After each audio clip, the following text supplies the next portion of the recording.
Hey, Alice Kara from D&D Homebrew, talking today about the lost NPC. How to use a lost NPC to introduce storylines to your players. And this is basically where they run into a humanoid or sentient monster or whatever, something that's out in the wilderness and it's lost. It's totally doesn't know where it is. And there's a couple things here to make this storyline interesting. You can have a lost group of humanoids or sentient monsters, but I would always recommend having one. Why? Because there's an essential mystery often to a lost NPC, and if there's only one, it's only their story. It isn't multitude, where the players can question them separately or see how they line up, or are they making, is there some subterfuge going on? It's easier to detect if you have more than one. So that's one thing. Then there's the fact of, do they know where they are and who they are type thing, right? So if I get lost in the woods and I come across hours and hours, I'm just wandering from place to place and I'm cut and bedraggled, and then I stumble across some hikers, I know who I am, I know where I'm from, and I explain that to them, and then they can just tell me, obviously once I found them, I'm rescued, right? Or if I find a trail or something. So that's just someone who's lost, who's run into the woods and gotten lost. But the question there is why. So the second one is they know who they are. They just don't know where they are. And when the players, meet with them and start talking, it's clear that they're not from anywhere that the players are familiar with. And they don't understand the geography of, they're in this forest. This is, the great forest of the continent, the player, and they've never heard great forest. They start talking about settlements and stuff, and they have no idea. And then typically this person is dressed in a way or physically appears in a way that's not recognized by the players. They're from somewhere far away, right? How they got here. And do they know how? Do they have a story as to what they last remember before they were lost, right? But they know who they are. And they potentially know if they may have a subterfuge going on here, so that we'll get to that. And then the final one is the NPC who is lost and doesn't know where they are or who they are. Total amnesia. And they're just wandering around, and this could be a person, they could be lost in a city, right? Farmland, wherever, because nothing is recognizable to them and they don't know who the hell they are.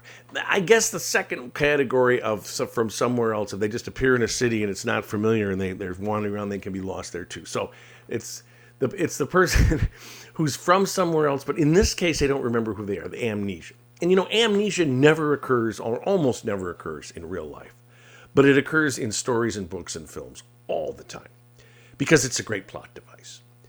And especially if in this situation, the players meet someone and they don't remember who they are or what their whole story is, the players have to get that out of them. They have to prompt them. They have to investigate. They have to look at what they're wearing and any items on them, because they might have information on them about who they really are. Don't forget that. A picture of something, a map, a tome, whatever it is.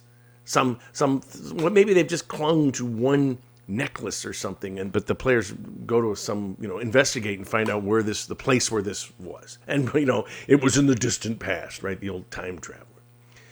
Because the next thing I'm going to go to is, so why are they lost? Why are they out in the wilderness wandering? So there's a number of reasons. I'm going to start with that first category, someone who's just lost in the woods. I'm just going to use woods, but it could be any terrain that you could conceive of. You could get lost, I suppose, in a desert or plains or whatever, but I'll just say lost in the woods. I ran a game at the last GaryCon.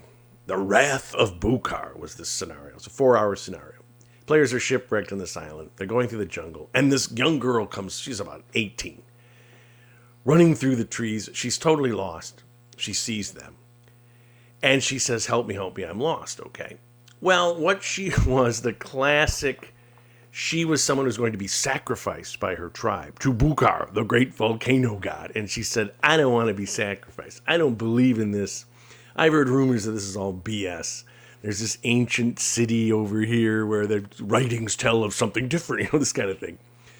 So she's a sacrifice that got away. She's somebody that was oppressed by her tribe. I had another scenario where this person who was supposed to be an oracle, because they had a disease of some kind, and they would go in and have spasms, and they were predicting things, and the predictions were wrong, started to get wrong.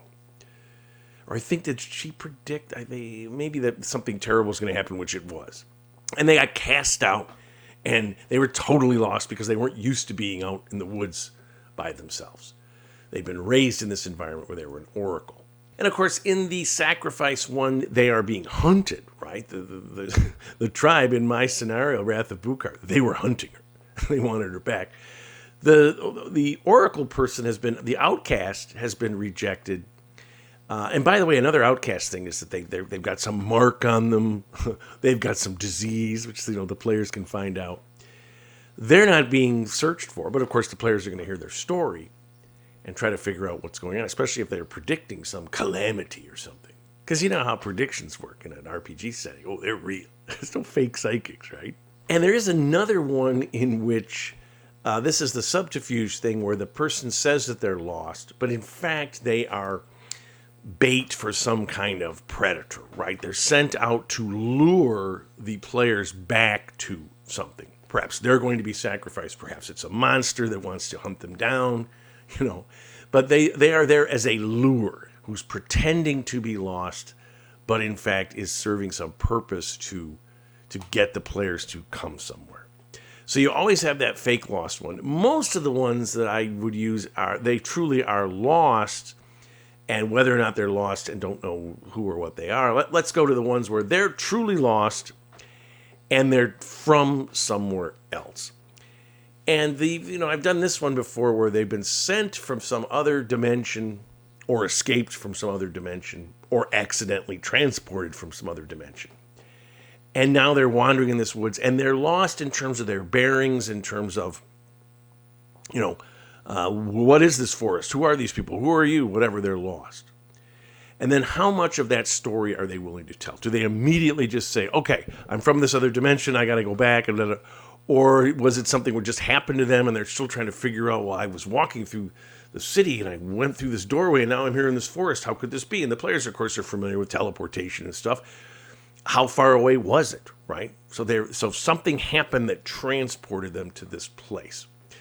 So the one I've used before, I just had talked about the scenario on the Patreon where there was this pocket dimension and the dimension was being devoured by these null creatures that basically ate the meaning, the magic web of this dimension.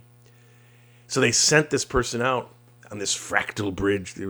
It's a long story, to get help for their place. But when they came through the fractal bridge to this plane, they were disoriented, lost, and couldn't quite remember why they were there. And this is a classic tactic that you can use because you don't necessarily want to railroad the players. I mean, you can just say, oh, I came from the dimension, will you help me? And they can say no. But you know how players are. So what can happen, they'll just say, oh, I guess the GM wants us to do that, I'm always telling them, you don't have to do anything you want to do.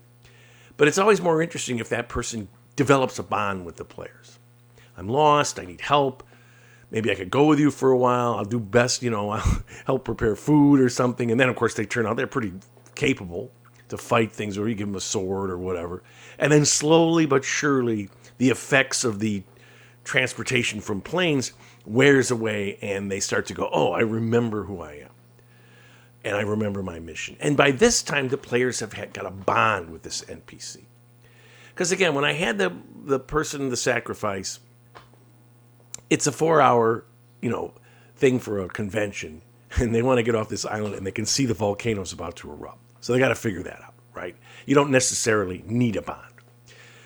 And if it's a lure to something, it's probably going to be short term. They're not going to hang out with them for months to lure them back to the creature that wants to get them. They're going to say, help us, come with me, I'm lost. Whatever it is.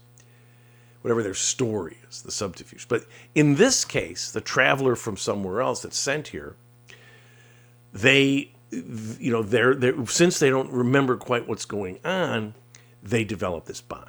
Now, another thing is that they can be affected by something such that it makes them lost. So I had this thing where there was this magical disease that slowly erased people's memories. And when you talk to them, the gibberish that they talked, or not the gibberish, but they started making bizarre comments.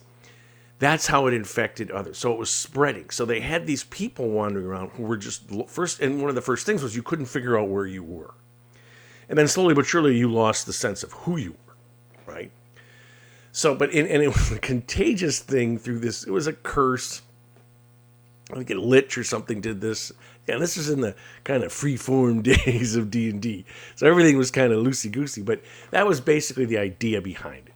So you met this person in this area, and then you started to meet others, and then, of course, you started making saves. I was making them behind the screen, right? And you started to, people were affected, and you started to lose your abilities to, your first where exactly you are, and then slowly got where, and of course, your actual fighting. So it becomes desperate, right, to solve this mystery. The other thing is if the person is like a construct of some kind, some magical entity, do they exude magic when the players do detect magic or whatever, but there is some kind of a construct or something that has gone awry, and they are lost.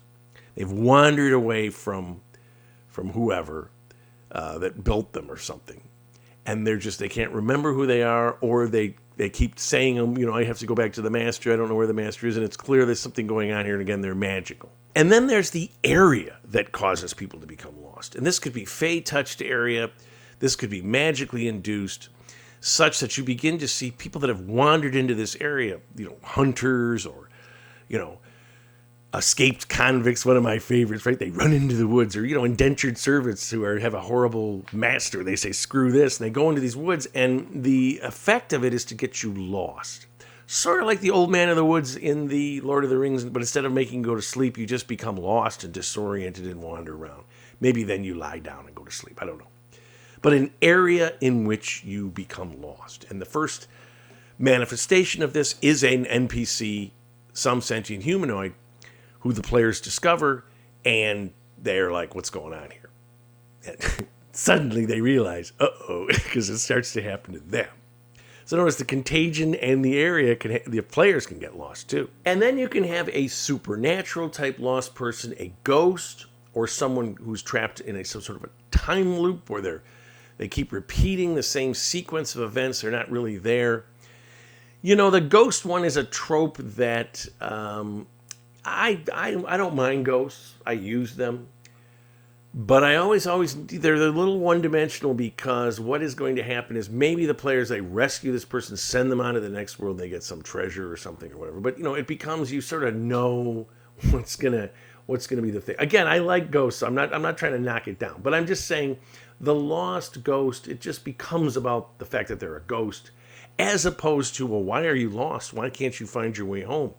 Why don't you recognize any land? That becomes the central mystery. But again, the lost ghost who was in there was the classic story that I heard as a kid was there was this haunted area in our town where there had been this accident, and this girl got out of the car, a teenager, and she was running around trying to get help, and she ran across the road and got hit by a car and killed. And supposedly her ghost would come out at night and wander around trying to get help, right? She was reenacting this thing. Again, it's all just, those are ghost stories, right? So you could have something like that. A person who, as it turns out, they're dead, or they're in some kind of time loop. That could be a magical effect, that kind of thing. And then the final one that I would mention, because I've done this, where they are a vessel that is possessed by some entity. Some ancient entity has taken someone, controlling them, but it's imperfect control, such that they retain part of their actual memories as a person, but there's some other thing, something. And this becomes like, remember Gollum he's talking to himself, he's talking to the ring, basically. The evil side and the good side. And he goes back and forth. And that can become an interesting thing at night. You can hear them, but I think I better watch out for them or something, right? This entity wants something like the ring wants. I guess it could just be like a ring, right? It wants them to go back to Sauron. So an entity or an item or whatever has caused them this condition and is in part in control or trying to assert control. And you can decide what level that would be. But the point here is that it is this possession, it is this control that is creating the I'm lost. I'm not in full control of my consciousness, so I am wandering the world. And what all of these do is the lost person trope becomes a vehicle to introduce a storyline, something that is happening right now, whether it's, I'm going to get sacrificed, thrown in the volcano, whether I'm from another dimension that's about to be destroyed, whether there's an entity trying to reassert itself on this plane and take over the world, all those kind of things, those storylines, they all center on this individual who is lost. As I said, you can do a lost group of pilgrims, but then you're questioning them and talking to them and you have different stories. It's harder to be a GM, to run it. So just take one person, have them lost, and have a cool storyline behind it, and your players will go for it every time. And a quick shout out to my Patreon supporters. I just did a whole thing on the guy coming back from the plane to get help. Really fun to do. And if you like the video, subscribe, give a like. I'd love to hear comments on things you've done with lost NPCs. And of course, most importantly, my friends, keep playing an RPG game, whichever one you choose, and tell somebody else about it.